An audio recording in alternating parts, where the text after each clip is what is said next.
Hello everyone, a very good morning and welcome back to our channel and in my class again। तो आज हम सभी लोग discuss करेंगे पीरियोडिक टेबल चैप्टर से रिलेटेड इंटेक्स क्वेश्चन को जो दिए गए हैं आपके क्लास 10th की एनसीईआरटी बुक्स में। पूरा चैप्टर पीरियोडिक टेबल हमने कवर कर लिया है और आज मैं आपको इंटेक्स क्वेश्चंस कराऊंगा।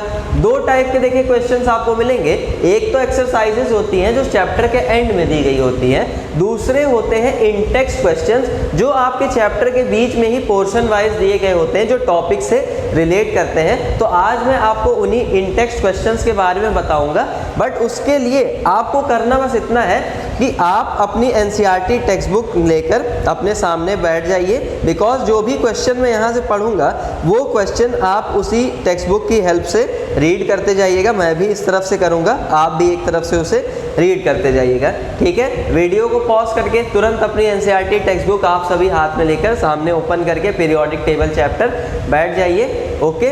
तो फिर हम लोग देखते हैं कि क्या करना है आगे।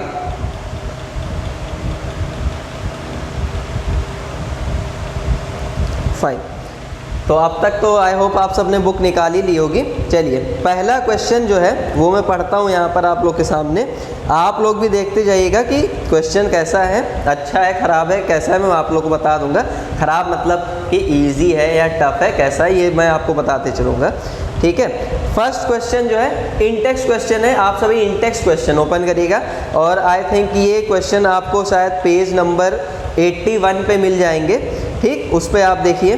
तो क्वेश्चन है पहला, did Döbereiner's triad also exist in the columns of Newlands octaves, compare and find out, ठीक है। आपसे कह रहा है कि क्या डोबेराइनर के ट्रायड न्यूलैंड के लॉ ऑफ ऑक्टेव्स में जो कॉलम्स है, न्यूलैंड्स का मीन्स जो अरेंजमेंट है उसके कॉलम्स में भी पाया जाता है, अगर हाँ तो फाइंड आउट उसे करिए और कंपेयर करिए उसे डोबेराइनर के ट्रायड से, ठीक है। क्वेश्चन देखिए ये बहुत ही सिंपल है, मैंने आपको डोबेराइनस ट्रायड और न्यूलैंड्स लॉ ऑफ ऑक्टेव्स ये दोनों बातें ही समझा दी थी पीरियोडिक टेबल चैप्टर को पढ़ाते समय। डोबेराइनर ट्रायड्स क्या थे?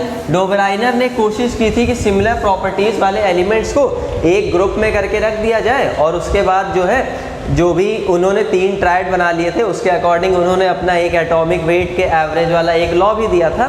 और फिर न्यूलैंड्स ने भी एलिमेंट्स को एटॉमिक वेट के इंक्रीजिंग ऑर्डर में अरेंज करने की एक अच्छी कोशिश की थी। तो देखिए जब भी आप देखेंगे न्यूलैंड्स का अरेंजमेंट ना, तो उसमें यहाँ पे आपको केवल एक ही ट्रायड मिलेगा डोबेराइनर का, जो कि होगा लिथियम, सोडियम और पोटेशियम का। डोबेराइनर के बनाए ट्रायड्स में से डोबेराइनर ने 3 ट्रायड बनाए थे, एक तो ये हो गया, दूसरा था आपका कैल्शियम, स्ट्रोंशियम और बेरियम का, और तीसरा ट्रायड था आपका क्लोरीन, ब्रोमीन और आयोडीन का। बात आई समझ में? तो यही 3 ट्रायड डोबेराइनर ने बनाए थे, जिसमें से जो केवल ये फर्स्ट वाला लिथियम, सोडियम, पोटेशियम वाला ये जो ट्रायड है यही न्यूलैंड्स लॉ ऑफ ऑक्टेव्स के कॉलम में पाया जाता है। अब न्यूलैंड्स लॉ ऑफ ऑक्टेव्स का एक रफ अरेंजमेंट में अगर यहाँ आपको दिखाऊं तो देखिए हाइड्रोजन यहाँ था, फिर उसके बाद लिथियम, फिर यहाँ पे बेरिलियम, फिर उसके बाद बोरॉन, कार्बन, नाइट्रोजन, ऑक्सीजन, फिर उसके बाद यहाँ पर था फ्लोरीन, फिर यहाँ सोडियम और यहाँ पर था पोटेशियम। बात आई समझ में? तो देखिए उनके अरेंजमेंट में ना केवल ये एक ही ट्रायड पाया जा रहा है। बात आ गई समझ में? तो इस क्वेश्चन का आपको आंसर कैसे देना होगा, आपको बस इतना लिखना होगा कि in Newlands law of octaves, ठीक है, there is only 1 triad found. कौन सा वाला? लिथियम, सोडियम और पोटेशियम वाला। बात आगे समझ में? खत्म, यही सॉल्व हो जाता है ये क्वेश्चन। तो छोटा सा बहुत ही आसान सा एक क्वेश्चन यहाँ से ये आप और सॉल्व कर लेंगे। चलिए अगला क्वेश्चन अब मैं आपको पढ़ के दिखाता हूँ। नेक्स्ट जो क्वेश्चन है क्वेश्चन नंबर 2। अच्छा एक बात उससे पहले मैं आप लोग को और बता दूँ, जितने भी क्वेश्चन मैं आपको अभी करवा रहा हूँ ना यहाँ पर, उसके पीडीएफ का लिंक आपको वीडियो के नीचे ही डिस्क्रिप्शन में मिल जाएगा। तो अगर आपको कोई डाउट होगा कि इस समय आपको थोड़ा बहुत अगर बाय द वे कुछ यहाँ पर समझ में नहीं आया लिखा हुआ, तो वो आप पीडीएफ की हेल्प से क्लियर कर सकते हैं। और तब भी अगर आपका वो डाउट क्लियर नहीं होता तो आप हमें जो है मैसेज करके भी बता सकते हैं आपका वो डाउट, मैसेज करने का मतलब सॉरी कमेंट करके बता सकते हैं, आपका वो डाउट भी क्लियर कर दिया जाएगा। आजकल मैसेजेस करते करते आदत पड़ गई ना, इसी वजह से मुंह से भी मैसेज ही निकल रहा है। चलिए ठीक है, बहुत बकवास हमने कर ली। क्वेश्चन नंबर 2 हम लोग देखते हैं। सेकेंड क्वेश्चन में हमसे कह रहा है what were the limitations of Dobereiner's classification. हमसे कह रहा है कि डोबराइनर के क्लासिफिकेशन में, मींस डोबराइनर ने जिस तरह से एलिमेंट्स को डिस्ट्रीब्यूट किया था, अरेंज किया था, क्लासिफाई किया था, उसमें क्या क्या मिस्टेक्स हुई थी, मतलब लिमिटेशंस क्या हैं डोबराइनर के क्लासिफिकेशन की कि उनका कॉन्सेप्ट हो गया फेल। ठीक है, तो देखिए हमने देखा था ये कि डोबराइनर सिर्फ 3 ट्रायड्स ही बना पाए थे, जिनका एग्जाम्पल अभी मैंने आपको पीछे बना के दिखाई दिया। ठीक है, अगर मैं एक बार और आपको बना के वो दिखा दूँ तो ये 3 ट्रायड्स कौन कौन से थे। एक तो ट्रायड था आपका लिथियम, सोडियम और पोटेशियम का। दूसरा ट्रायड था आपका यहाँ से कैल्शियम, स्ट्रॉन्शियम और बेरियम का। और तीसरा था क्लोरीन, ब्रोमीन और आयोडीन का। बात आई समझ में। ये 3 ट्रायड, हालांकि इनके टाइम में और भी इससे ज़्यादा एलिमेंट्स खोज लिए गए थे, लेकिन ये हर एलिमेंट को अपने ट्रायड के अकॉर्डिंग अच्छे से सेट नहीं कर पाए। बाद में फर्दर साइंटिस्ट ने जब अदर एलिमेंट्स के भी ट्रायड्स बना के देखे कि भाई कुछ और ट्रायड्स हम लोग बना लेते हैं, एलिमेंट्स को अरेंज कर लिया जाता है, तो ये कॉन्सेप्ट भी उन्हें कुछ खास अच्छा नहीं लगा, फेल होता दिखाई दिया।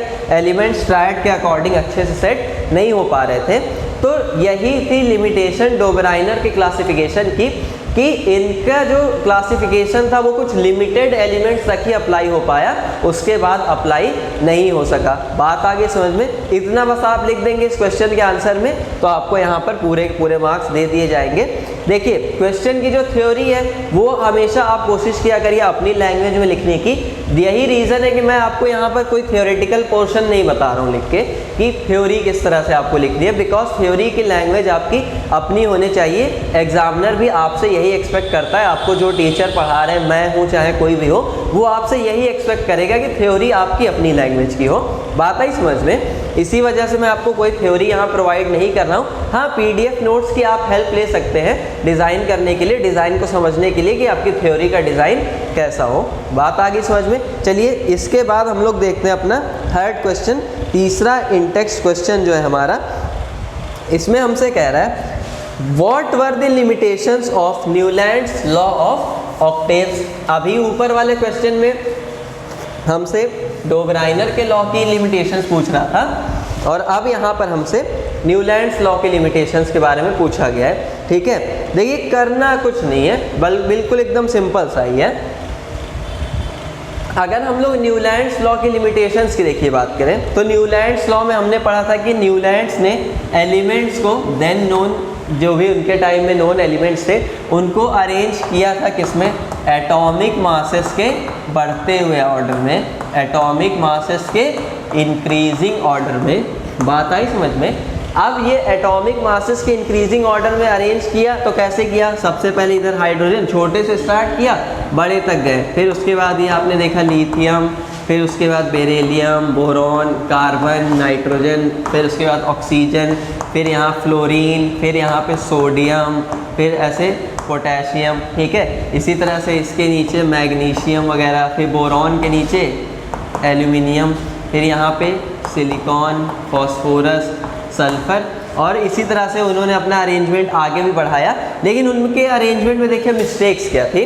अगर हम मिस्टेक्स की बात करें डोबराइनर के अरेंजमेंट में, तो एक तो उन्होंने इस ग्रुप के साथ में, मतलब ये जो हाइड्रोजन का, फ्लोरीन का आपको ये ग्रुप दिख रहा है, उसके साथ में इन्होंने कोबाल्ट, CO और निकिल, कोबाल्ट और निकिल, इन 2 एलिमेंट्स को प्लेस कर दिया, जो कि एक बहुत बड़ी गलती थी, क्योंकि ये एलिमेंट्स की प्रॉपर्टीज़ इन सारे से जो भी एलिमेंट्स है जरा भी मेल नहीं खाती है, जरा सा भी मैच नहीं करती है। बात आई समझ में। दूसरा, एक तो आपको गलती ये पता चल गई, ये रखा तो रखा, दूसरी बात 2 एलिमेंट्स को इन्होंने एक साथ ही प्लेस कर दिया। एक गलती तो ये भी हो गई, इन्होंने ऐसा क्यों किया, इन्होंने ऐसा बस इसलिए किया ताकि ये जो मेरा इंक्रीजिंग ऑर्डर वाला कॉन्सेप्ट है वो बचा रह सके, बिकॉज इनके वेट्स के बीच में बहुत ज़्यादा डिफरेंस नहीं होता। ठीक। तीसरी मिस्टेक ये थी कि आयरन, जो कि कोबाल्ट और निकिल जैसी लगभग सेम प्रॉपर्टीज़ रखता था, उसको उन्होंने कोबाल्ट और निकिल के कॉलम में ना रखते हुए यहाँ पर कहीं एक अलग ही पोजीशन दी हुई थी। समझ में आ रही बात आपको। ठीक। दूसरी बात, सबसे बड़ी जो इनकी लिमिटेशन थी न्यूलैंड्स क्लासिफिकेशन की, वो ये कि इनका जो भी क्लासिफिकेशन था वो कैल्शियम के आगे तक अप्लाई नहीं हो पाया। कैल्शियम के आगे जाते ही इनके सारे कॉन्सेप्ट होने लगे फेल। ये लॉ ऑफ ऑक्टेव्स जो था कि हर 8वां एलिमेंट पहले वाले एलिमेंट्स के प्रॉपर्टीज़ के साथ सिमिलरिटी रखेगा, ये फेल हो गया। बात आई आपको समझ में? तो इस तरह से ये देखिए कुछ मैंने आपको लिमिटेशंस बता दी।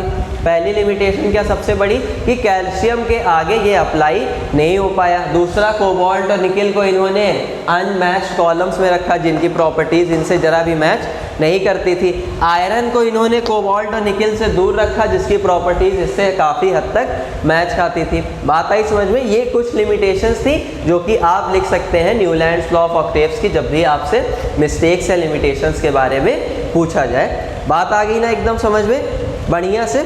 चलिए, अगर समझ में आ गई तो वीडियो को फटाक से लाइक कर दीजिए। तब तक हम लोग देख लेते हैं अपना अगला क्वेश्चन। क्वेश्चन नंबर 4 है जो,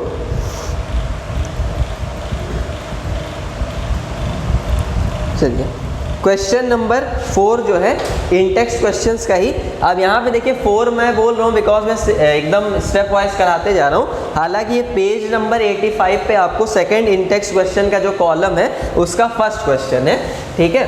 क्वेश्चन मैं पढ़ रहा हूँ। नेक्स्ट इंटेक्स क्वेश्चन आप सब लोग तब तक ढूंढ लीजिए, आपके एनसीईआरटी बुक में पेजेस टर्न करते जाइए तो आपको मिल जाएंगे, ठीक है। क्वेश्चन है, use Mendeleev's periodic table. Mendeleev वाले पोर्शन के बाद ही आपको मिल जाएगा। Use Mendeleev's periodic table to predict the formula for the oxides of the following element. आपसे कह रहे हैं ना, नीचे आपको यहाँ पर कुछ एलिमेंट्स प्रोवाइड कर दिए गए हैं। एलिमेंट्स कौन कौन से? कैल्शियम हो गया, कार्बन हो गया, एल्यूमिनियम हो गया, सिलिकॉन हो गया, उसके बाद में बेरियम हो गया, ठीक है। ये कुछ एलिमेंट्स आपको दिए हैं और आपसे कह रहा है ना कि मेंडलीव पीरियोडिक टेबल का यूज़ करते हुए आप इनका फॉर्मूला, इनके ऑक्साइड्स का फॉर्मूला डिज़ाइन करके बताइए कि क्या होगा। बात आई समझ में? बिल्कुल हलवा क्वेश्चन है, बिल्कुल चिंदी सा। इस क्वेश्चन में एकदम कुछ भी दिमाग लगाने वाली बात है नहीं। बस यहाँ पर उसने आपको मेंडलीव्स पीरियोडिक टेबल बोल के ना कंफ्यूज कर दिया है, क्योंकि हम सभी जानते हैं मेंडलीव की जो पीरियोडिक टेबल थी उसमें उन्होंने अप साइड एक अलग से पीरियड बना के हर ग्रुप के ऊपर वाला जो एक सेक्शन बचता था उसमें उस ग्रुप के जो भी एलिमेंट्स थे उनके ऑक्साइड्स और हाइड्राइड्स का जनरल फार्मूला लिख रखा था। उसी कॉन्सेप्ट को यूज़ करते हुए ये आपको वहाँ से रिलेट करने के लिए बोल रहा है क्वेश्चन। बात आ गई ना समझ में? हमने मेंडलीव पीरियोडिक टेबल में ये बात देखी थी, हमें बस इनके ऑक्साइड्स का जनरल फार्मूला लिखना है। तो देखिए, अगर हम बात करें पोटेशियम की तो यहाँ पर अब आप याद करिए कि हम सब लोगों ने पढ़ा था इलेक्ट्रॉनिक कॉन्फ़िगरेशन वाला खेल और हमने पीरियोडिक, मॉडर्न पीरियोडिक टेबल का एक जनरल इंट्रोडक्शन लिया था, एस ब्लॉक, पी ब्लॉक वगैरह का।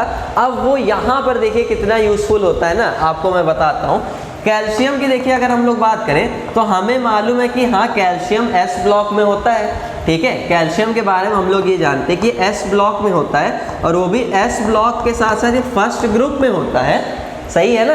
फर्स्ट ग्रुप में होने का मतलब ये है कि इसके लास्ट शेल में एक इलेक्ट्रॉन होगा, क्योंकि इसका जनरल इलेक्ट्रॉनिक कॉन्फ़िगरेशन कितना होता है? NS1 होता है। NS1 एक इलेक्ट्रॉन आखिरी सेल में होने का मतलब कि ये आसानी से इसको निकाल के K+ बनाएगा। बात आ गई समझ में? K+ ये क्या करेगा? बना देगा। अच्छा, यहाँ से देखिए अगर हम बात करें, इसने K+ बना लिया और ऑक्सीजन के एक एटम पे कितना चार्ज होता है? -2 का। ये तो हमें जनरली मालूम ही होता है। तो बताइए कि अगर मुझे ऑक्सीजन को कम्प्लीटली न्यूट्रल करना है तो मुझे पोटेशियम के कितने एटम्स की ज़रूरत पड़ेगी? तो 2 एटम्स की ज़रूरत पड़ेगी। क्यों?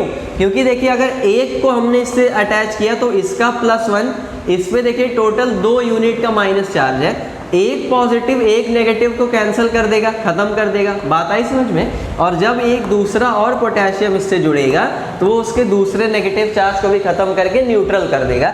ये भी इसका ख़त्म चार्ज, इसका भी ख़त्म और ऑक्सीजन का भी। मीन्स आपने क्या देखा कि इसके ऑक्साइड का फॉर्मूला यहाँ से जनरली क्या निकल के आ रहा है? K2O, एक ऑक्सीजन से 2 पोटेशियम। कोई यहाँ पे आपको डाउट?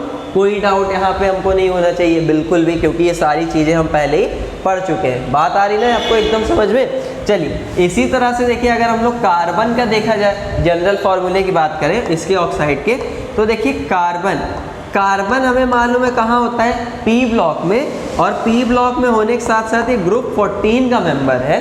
ग्रुप 14 का मेंबर होने का मतलब ये कि इसके आउटर मोस्ट शेल में 4 इलेक्ट्रॉन होते हैं।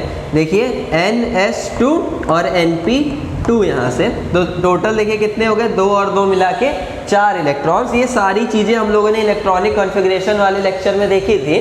तो जिन बच्चों को ना इस क्वेश्चन के सॉल्यूशन में कोई डाउट हो रहा हो, जिन्होंने वो लेक्चर ना देखा हो, उनसे मैं यही रिक्वेस्ट करूंगा कि पहले वो लोग कंप्लीट कर लें पीरियोडिक टेबल के सारे लेक्चर्स, तब उनको ये क्वेश्चन ज़्यादा क्लियर हो जाएंगे। बात आई समझ में। अब देखिए यहाँ पर NS2 NP2 यहाँ पर हमने जो है अप्लाई किया तो 4 इलेक्ट्रॉन्स निकल के आए, मतलब कार्बन जो है वो 4 इलेक्ट्रॉन्स रिमूव करके C+4 आसानी से बना सकता है। कोई डाउट हुआ आपको? कोई नहीं। ऑक्सीजन के एक एटम पे कितना होता है, -2 होता है। अब आपने जनरली फार्मूला तो लिखना सीखा ही एलिमेंट्स का, या तो आप ये कॉन्सेप्ट यूज़ कर लीजिए चार्ज न्यूट्रल करने वाला, या तो एक तरीका देखिए और क्या यहाँ से कि इसका चार्ज इसके फुट पे लिखिए और इसका चार्ज इसके फुट पे लिखिए। मतलब यहाँ से देखिए कार्बन के पैर पे किसका आएगा, ऑक्सीजन का नंबर यानी 2, और ऑक्सीजन के फुट पे क्या आ जाएगा, कार्बन वाला नंबर यानी 4। तो यहाँ से आया क्या, C2O4। लेकिन देखिए यहाँ से हम 2 कॉमन ले सकते हैं, तो जब तक कॉमन लेने के चांसेस बनेंगे ना, हम कॉमन लेके निकाल लेंगे। तो 2 कॉमन लेते ही देखिए यहाँ से बचेगा CO2। अब ये जो CO2 आया है ना, यही है कार्बन के ऑक्साइड का जनरल फॉर्मूला। बात आई समझ में, एकदम आ गई होगी, कोई डाउट नहीं होगा आपको इसमें। देन अगेन एल्यूमिनियम की देखिए अगर हम बात करें तो एल्यूमिनियम जो है ये आपका जो है पी ब्लॉक का ही मेंबर है, साथ में बोरॉन फैमिली यानी कि ये 13 ग्रुप का मेंबर है। ठीक है, बोरॉन फैमिली का मेंबर यानी 13 ग्रुप का पी ब्लॉक का मेंबर है। बोरॉन फैमिली ग्रुप 13 का मतलब इसके आउटर मोस्ट शेल में होंगे 3 इलेक्ट्रॉन्स NS2 NP1, और इनको ही रिमूव करके ये आसानी से Al+3 चार्ज अपने ऊपर यहाँ पर डेवलप कर सकता है। कोई डाउट आपको इसमें? कोई डाउट नहीं होगा। अब यहाँ से देखिए इसके ऊपर है चार्ज +3 और एक ऑक्सीजन के ऊपर कितना चार्ज होता है, -2 होता है। तो बस सिंपली आप वही फुट मेथड यूज़ करिए, इसका चार्ज इसके फुट पे, इसका वाला चार्ज इसके फुट पे। तो यहाँ से देखिए क्या बना, Al इसके फुट पे ऑक्सीजन का यानी 2 और ऑक्सीजन के फुट पे एल्युमिनियम का यानी नंबर 3। तो Al2O3, अब 2 और 3 में से तो आप कुछ कॉमन ले नहीं सकते, तो बस Al2O3 जो यहाँ पर बना ये एल्युमिनियम के ऑक्साइड का जनरल फॉर्मूला है। बात आ गई आपको समझ में? बिल्कुल आ गई होगी। चलिए इसी तरह से आगे अब हम लोग यहाँ पर अगर सिलिकॉन की देखिए बात करें तो सिलिकॉन जो है ये भी है मेंबर कहाँ का, कार्बन फैमिली का ही मेंबर है। तो इसके नेचर भी कैसे होंगे, कार्बन की ही तरह होंगे।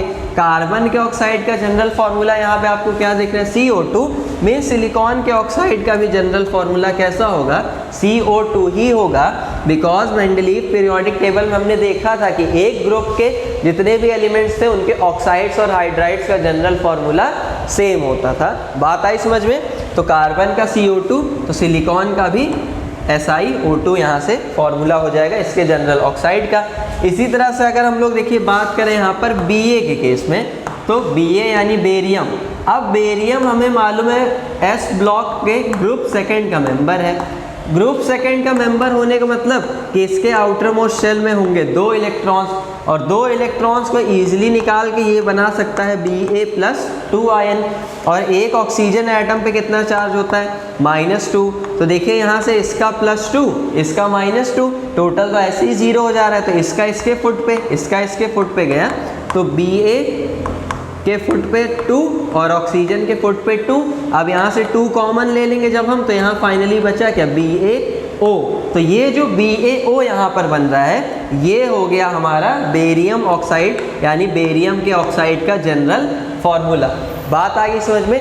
इस तरह से देखिए ये वाला जो एक क्वेश्चन है वो आपका थोड़ा सा अच्छा क्वेश्चन बन जाता है। क्यों अच्छा बन जाता है, बिकॉज इसी में जाके हमने थोड़ा सा कॉन्सेप्ट यूज़ किया है, जो कुछ भी हमने सीखा है ना। अदर किसी क्वेश्चन में अभी तक हमें कॉन्सेप्ट नहीं यूज़ करना था, थ्योरीज यूज़ करनी थी, थ्योरी से रिलेट करना था। लेकिन यहाँ पर हमको देखिए कॉन्सेप्ट्स यूज़ करने पड़े। कॉन्सेप्ट्स क्या क्या कि भाई कौन सा एलिमेंट किस ब्लॉक से जो है रिलेट करता है, किस ब्लॉक में है प्लस किस ग्रुप में है, बात आई समझ में। फिर और सारी चीज़ें कितने इलेक्ट्रॉन्स वगैरह रिमूव करेगा। तो बताइए अगर मैंने आपको जनरल इंट्रोडक्शन ना प्रोवाइड किया होता SOP ब्लॉक का, इलेक्ट्रॉनिक कॉन्फ़िगरेशन के बारे में कोई हिंट ना दी होती, तो क्या आप इन्हें सॉल्व कर पाते? बिल्कुल नहीं कर पाते। तो इसी वजह से हर एक छोटी छोटी चीज़ हमने कवर कर ली है, तभी हमें क्वेश्चंस करने में पूरा मज़ा आ रहा है। ठीक है, चलिए एक क्वेश्चन अब और हम लोग यहाँ से देखते हैं। नेक्स्ट जो हमारा क्वेश्चन है वो है क्वेश्चन नंबर 2 इसी इंटेक्स्ट क्वेश्चन का।